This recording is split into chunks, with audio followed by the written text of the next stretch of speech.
ஓம் ஸ்ரீ வராகி தாயே போற்றி.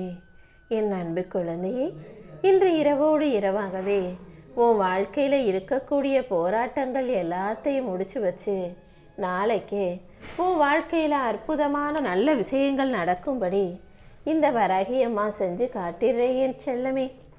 நீ என்ன நினைக்கிறியோ அதை போல தான் உன் வாழ்க்கையில் எல்லாமே நடக்கும்னு நான் சொன்னதை மட்டும் நீ எப்போதும் ஞாபகம் வச்சுக்கோ.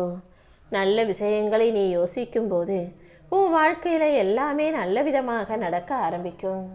உன் வாழ்க்கையில் உன்னுடைய நல்ல எண்ணங்களுக்கு ஏற்றாற் போலவே எல்லா விஷயங்களையும் நல்லபடியாக நடத்தி கொடுக்க நான் தீர்மானிச்சிட்டேன். உனக்கு சொந்தமில்லாத விஷயங்கள் மீதும் உன் கட்டுப்பாட்டுக்குள் இல்லாத விஷயங்களையும் யோசித்து நீ கவலைப்படுறதால தான் பெரும்பாலான துன்பங்கள் வருது. எதை உன்னால் சரி செய்ய முடியுமோ, எதை உன்னால் சமாளிக்க முடியுமோ அதை பற்றி மட்டும் யோசி. உன் கட்டுப்பாட்டுக்குள்ள உன் கையை மீறி போகிற விஷயங்களை, உன் கட்டுப்பாட்டுக்குள் இல்லாத உன்னால் சமாளிக்க முடியாத விஷயங்களை எல்லாம் நீ இந்த வராகி அம்மா கிட்ட விட்டுட்டீனா அனைத்தையும் உனக்கு சிறப்பாக நான் நடத்தி கொடுப்பேன். ஆணவத்தோடும் அகங்காரத்தோடும் வாழ்க்கையை முழுமையாக அனுபவித்து வாழ்ந்ததாக இந்த உலகத்தில் எந்த மனிதரும் இல்லை என் செல்லமே. உன்னுடைய மனசிலும் ஆணவத்துக்கும் அகங்காரத்துக்கும் இடம் கொடுக்காம இருக்கக்கூடிய வாழ்க்கைய சந்தோஷமா ரசிச்சு வாழ தயாராகு. தான் தான் எல்லாம், நான் தான் பெருசுங்கிற அகங்காரம் ஒரு மனிதனை நிச்சயமா நல்லபடியா வாழ விடாது. எல்லா விஷயங்களையும் நீ சரியாக சிறப்பாக செஞ்சு வாழ்க்கையை ஜெயிக்கிறதுக்கு இந்த வராகி அம்மா உனக்கு உறுதுணையாக இருப்பேன் என் செல்லமே. நீ யாருக்காக உன் வாழ்க்கையில எல்லாத்தையும் தியாகம் செய்றியோ, யாருக்காக உன் வாழ்க்கையவே முழுசா ஒப்படைச்சு அவங்களுக்கு பிடிச்சதையே பார்த்து பார்த்து செய்றியோ, அவங்க ஒரு நாளைக்கு உன்னை என்ன சொல்லுவாங்க தெரியுமா? நான் கேட்டா நீ எனக்கு எல்லாத்தையும் செஞ்சு கொடுத்தன்னு கேட்பாங்க. எனக்கு பிடிச்ச மாதிரி நீ எனக்காக எதுவும் செய்யலையேன்னு சொல்லுவாங்க. நீ எனக்காக இதெல்லாம் செஞ்சு கொடுன்னு நான் ஒன்றும் உன்னை கட்டாயப்படுத்தி கேட்கலையேன்னு கூட சொல்லுவாங்க என் செல்லமே. சுயநலம் மிக்க இந்த மனிதர்கள் வாழும் பூமியில நீ பெத்த பிள்ளைகளா இருந்தாலும் சரி, உன் கூட இருக்கிறவங்க குடும்பத்து ஆட்களாக இருந்தாலும் சரி, உனக்கு நெருங்கிய உறவுகளா நட்புகளா இருந்தாலும் சரி, அவங்களுக்காக நீ எதையும் தியாகம் செய்யணுன்ற அவசியம் இல்லை. உன் வாழ்க்கையை நீ சந்தோஷமா வாழ்ந்துக்கிட்டு அப்புறமா அவங்களுக்கு என்ன செய்யணுமோ அதை நீ செஞ்சு கொடுத்தீனா போதும். அப்போதுதான் உன் மனசுலையும் உனக்கு மேலேயே என்னடா நம்ம வாழ்க்கையை வாழ்ந்தோன்ற சலிப்பும் வெறுப்பும் இருக்காது. நீயும் வாழ்க்கையை நிம்மதியா வாழ முடியும் என் செல்லமே. ஒரு மனுஷனுக்கு 1000 நண்பர்கள் இருப்பது அதிசயம் அல்ல. 1000 பேர் எதிர்த்து நிற்கும் போது உன் பக்கம் உனக்கு துணையா ஒரே ஒரு நண்பன் வந்து நிற்கிறாங்கன்னா அதுதான் அதிசயம். ஏன்னா இந்த உலகம் எப்போதுமே யாருக்கு ஆதரவு இருக்கோ, யாரு நல்லா இருக்காங்களோ, யாருக்கு வசதி இருக்கோ அவர்களுக்கு மட்டும்தான் துணையாக போய் நிற்பாங்க. யார் உனக்கு ஆதரவா இருந்தாலும் இல்லாட்டியும், நீ நல்லா இருந்தாலும் கஷ்டப்பட்டாலும் எப்போதும் உனக்கு துணையாக ஆதரவாக நிற்கக்கூடிய ஒரு நல்ல நட்பையோ உறவையோ உனக்கு துணையாக வச்சுக்கோ. நீ திரும்ப பெற முடியாத விஷயங்களை எல்லாம் அமைதியாக ஏற்றுக்கொள்ளும் மனப்பக்குவத்தை உனக்குள்ள வச்சுக்கோ. மௌனமும் அமைதியும் பொறுமையும் மாபெரும் திறமைகள். அந்த திறமை உன்கிட்ட இருந்ததுன்னா கண்டிப்பா நீ நல்லபடியா வாழலாம் என் செல்லமே. உன்னை உண்மையாக நேசிக்கக்கூடிய இந்த வராகியம்மா எந்த விஷயமும் உன் கையை மீறி போகும்படியோ, நீ வாழ்க்கையில கஷ்டப்படும்படியோ ஒருபோதும் விட்டு வைக்க மாட்டேன். அதனால தான் உண்மையாக என்னை நேசிக்கும் உன் பக்தி பொய்யா போயிடக்கூடாதுன்றதுக்காக நீ நேசிக்கிற எல்லா விஷயங்களையும் உன் கைகளில் சேர்க்கணுன்ற எண்ணத்தோட ஓடி வந்திருக்கேன். இந்த உலகத்தில் அன்பு மட்டும்தான் நிலையானது. அதை உண்மையாக்குவதும் பொய்யாக்குவதும் நீ அன்பு வச்சிருக்கிற மனிதர்கள் கையில தான் இருக்கு. நீ எப்போதும் போல எல்லாரிடமும் அன்பு செலுத்த தயாராகு. மற்றவங்க அதை எப்படி எடுத்துக்கிட்டாலும் நீ ஒன்றும் கவலைப்பட வேண்டாம் என் செல்லமே. எப்போதும் வாழ்க்கையில மற்றவங்களுக்காக விட்டு கொடுத்தே பழகிடாத. ஏன்னா எல்லா முறையும் நீ அவங்களுக்காக விட்டு கொடுத்துட்டு என்னைக்காவது ஒரு நாள் நீ உனக்காக வாழ நினைச்சினா, விட்டு கொடுக்க மாட்டேன்னு சொன்னீனா, அப்போது இந்த ஊரும் உலகமும் உன்னை கெட்டவனா அடையாளப்படுத்த ஆரம்பிச்சிடும். அதனால தான் ஆரம்பத்துல இருந்தே எல்லாத்தையும் உனக்காகவும் யோசிச்சு உனக்காகவும் செய்யின்னு சொல்கிறேன். ஒவ்வொரு நாள் சூரிய உதயமும் உனக்காக இன்னொரு வாய்ப்பை கையில் வச்சுக்கிட்டு காத்துக்கிட்டு இருக்கு. அப்படிதான் நாளைய சூரிய உதயமும் உன் சந்தோஷத்தை உன் கைகளில் கொடுப்பதற்கு தயாராக காத்துக்கிட்டு இருக்கு.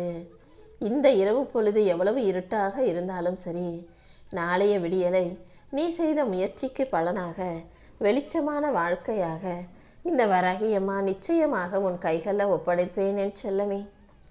கோபத்தை கையில் வைக்கிறதுன்றது கையில் சூடான நிலக்கரியை எடுப்பதற்கு சமம்தான்.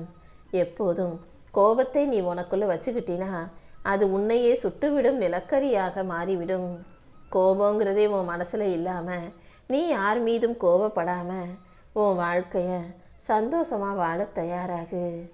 எல்லா உயிர்களிலும் எல்லா ஜீவராசிகளிலும் எல்லா விஷயங்களிலும் தெய்வீகம் நிறைஞ்சிருக்கும் போது நீ எதை வெறுக்க போற, எதை நேசிக்க போற? எல்லாவற்றையும் நேசிக்க பழகு. இந்த உலகமே இரட்டை தன்மை உள்ளது. அதாவது நல்லது கெட்டதும் கலந்த இரட்டை வேடமாகத்தான் எல்லா மனிதர்களும் இந்த பூமியில் இருக்காங்க. நீ மகிழ்ச்சியாக இருக்கதும் மன வெறுப்பு கொள்வதும் உன்னை சுற்றி விஷயங்களை இருக்கக்கூடிய சார்ந்ததை இருக்கதாக இருக்க வேண்டாம் என் செல்லமே. உன்னை சுற்றி இருக்கும் விஷயங்களை சார்ந்து இருக்காம நீயே எப்போதும் மனசை மகிழ்ச்சியாக வச்சுக்கிட்டு வாழ தயாராகு. அழுகை வரும்போது யாரையாவது நீ கூப்பிட்டு எனக்கு கொஞ்சம் அழுகை வர்ற மாதிரி இருக்கு, எனக்கு கொஞ்சம் மனசு சரியில்லை, என் கூட இருன்னு சொல்லக்கூடிய அளவுக்கு உனக்கு நம்பிக்கை உள்ள ஒருத்தரை உன் வாழ்க்கையில் கூட வச்சுக்கிட்டினா நீ அழுக வேண்டிய சூழ்நிலையே இருக்காது. ஏன்னா நீ கண் கலங்கும் போதும் உனக்கு அழுகை வரும்போதும் உன் மன வருத்தத்தையும் பாரத்தையும் அவங்க ஏந்திக்குவாங்க. உனக்கு ஆறுதலையும் நிம்மதியையும் மன நிறைவையும் நிச்சயம் கொடுப்பாங்க என் செல்லமே. நீ எதை நினச்சி கண்ணீர் வடிச்சியோ அதை அனைத்தையும் சரி செஞ்சு உனக்கு ஆறுதல் சொல்லி உனக்கான நல்ல வாழ்க்கையை இந்த வராகியம்மா அமைச்சு கொடுக்குறேன். நீ எதையெல்லாம் இழந்தாயோ அதை விட பெருசாக உன் வாழ்க்கையை சந்தோஷமானதா சிறப்பாக நான் அமைச்சு கொடுப்பேன் என் செல்லமே. கவலைகளையும் கஷ்டங்களையும் அவமானங்களையும் தோல்விகளையும் தேவையில்லாத பழிகளையும் பாவங்களையும் துரோகங்களையும் ஏமாற்றங்களையும் கேலி பேச்சுகளையும் நீ கடந்து தைரியமா வாழ்க்கையை வாழ தயாராக இரு. இந்த வராகியம்மா உனக்கு துணையாக இருக்கும்போது நீ ஒருபோதும் கவலைப்பட தேவையில்லை. எல்லா சந்தர்ப்ப சூழ்நிலைகளையும் சரி செஞ்சு உன் வாழ்க்கையை நல்லபடியாக அமைச்சு தர்றதுக்காக தான் இந்த வராகியம்மா காத்துக்கிட்டு இருக்கேன். ஒரு சின்ன உதாரணத்தின் மூலமாக உன் வாழ்க்கை சூழ்நிலையை பற்றி நான் சொல்கிறத கேளு. ஒவ்வொரு சூழ்நிலையும் அதை சுற்றி இருக்கும் மனிதர்களின் மனசை பொறுத்து தான் மாறுபடுது. உதாரணமாக வெயிலுங்கிறது இந்த மண்பானை செய்யும் குயவர்களுக்கு வரமாக இருக்கும். ஆனால் அதே நேரத்தில் வெயிலுங்கிறது விவசாயத்தை மட்டுமே நம்பி இருக்கக்கூடிய மழையை எதிர்பார்த்து காத்திருக்கும் உழவர்களுக்கு கஷ்டமாக பிரச்சனையாக இருக்கும் அல்லவா?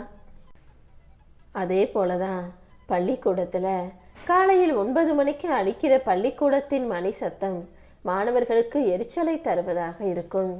ஆனால் அதே மணி சத்தம் மாலையில் 4 மணிக்கு இனிமையாக அவர்களுக்கு சந்தோஷத்தை தரும் விதத்தில் இருக்கிறதல்லவா? இப்படிதான் எல்லா விஷயங்களும் ஒன்று தான். அதை எதிர்கொள்கிற மனிதர்களின் மனசும் சூழ்நிலையும் தான் அவர்களை அதற்கேற்ற விதத்தில் செயல்பட தூண்டுது. நீயும் உன்னை சுற்றி என்ன நடந்தாலும் எல்லாமே நன்மைக்காக நல்ல விதமாக நடக்குதுன்ற புரிதலை உனக்குள்ள உருவாக்கிக்கிட்டீனா எந்த விஷயமும் உனக்கு கஷ்டத்தை கொடுக்காது என் செல்லமே.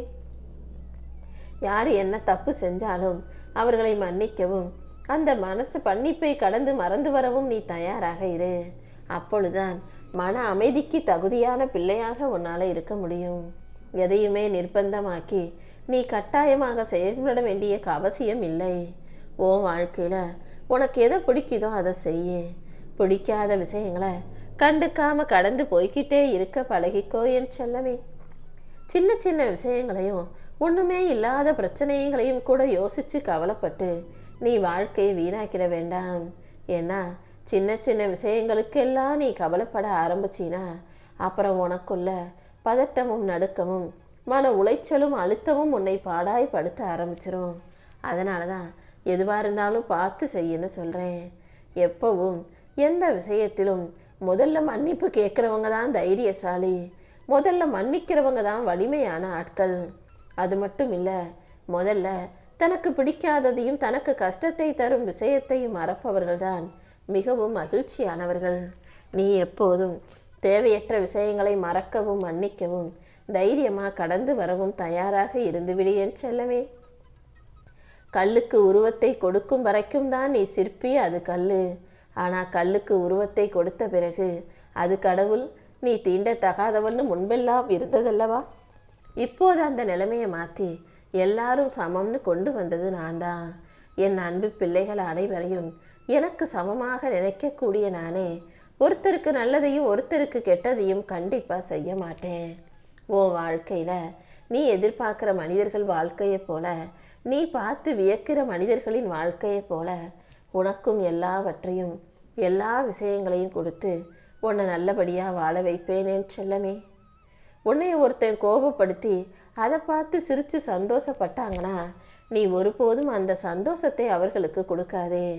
யார் உன்னை கோபப்படுத்தினாலும், யார் உன் மனசை கஷ்டப்படுத்தி உன்னை நோகடிச்சு அழ வச்சாலும் நீ எதுக்கும் வருத்தப்படாம எப்போதும் இன்பமாக இருக்க கத்துக்கோ என் செல்லமே. இந்த வராகி அம்மாவின் துணையோட கண்டிப்பா உன்னால வாழ்க்கையை ஜெயிக்க முடியும். நானும் உனக்கு துணையா இருந்து எல்லா விஷயங்களையும் நல்லபடியாக நடத்தி கொடுக்கிறேன். உன் கூடவே இருப்பதும் உன்னை விட்டு விலகுவதும் ஒவ்வொரு மனிதர்களின் விருப்பம். யார் உன் கூட உன்னை நோக்கி வந்தாலும் அதை ஏற்றுக்கும் மனநிலையை வளர்த்துக்கோ. அதே போல யார் உன்னை விட்டு பிரிஞ்சு போனாலும் நீ அதுக்காக கவலைப்பட வேண்டாம் என் செல்லமே. எப்பவுமே நம்பிக்கையும் சரி பயமும் சரி ரெண்டுமே கண்ணுக்கு தெரியாத ஒரு விஷயங்கள் அல்லவா? கண்ணுக்கு தெரியாத விஷயங்கள்ல இது ரெண்டுல நீ எதை நம்புவன்னு கேட்டா நம்பிக்கை மீது கவனம் செலுத்து. பயம்ன்றது உனக்கு தேவையில்லாத விஷயம். நம்பிக்கையை நீ தேர்ந்தெடுக்கும் போது உன் வாழ்க்கையில எல்லா விஷயங்களையும் இந்த வராகி அம்மா உனக்கே நல்லபடியாக நடத்தி முடிச்சு உன் எதிர்காலத்தையும் சிறப்பாக அமைச்சு கொடுப்பேன். யார் உன்னை கோபப்படுத்தினாலும் உடனே ஆவேசம் அடைஞ்சு அவங்க கூட சண்டை போட்டு நீ யாருங்கிறத நிரூபிக்கிறேன்னு சொல்லி தேவையில்லாம நேரத்தை வீணாக்க வேண்டாம். நீ யாருங்கிறது உன் மனசாட்சிக்கு தெரிஞ்சா மட்டும் போதும். உன்னை நன்கு புரிஞ்சு வச்சிருக்க இந்த வராகி அம்மா நானே உன் வாழ்க்கையில நீண்ட நாளாக நீ போராடும் கஷ்டப்படும் அத்தனை விஷயங்களையும் சரி செஞ்சு உனக்கான அற்புதத்தை நிச்சயம் நல்ல முறையில நடத்தி கொடுப்பேன். இனி எல்லாமே உனக்கு நல்லதாகவே நடக்கும் என்று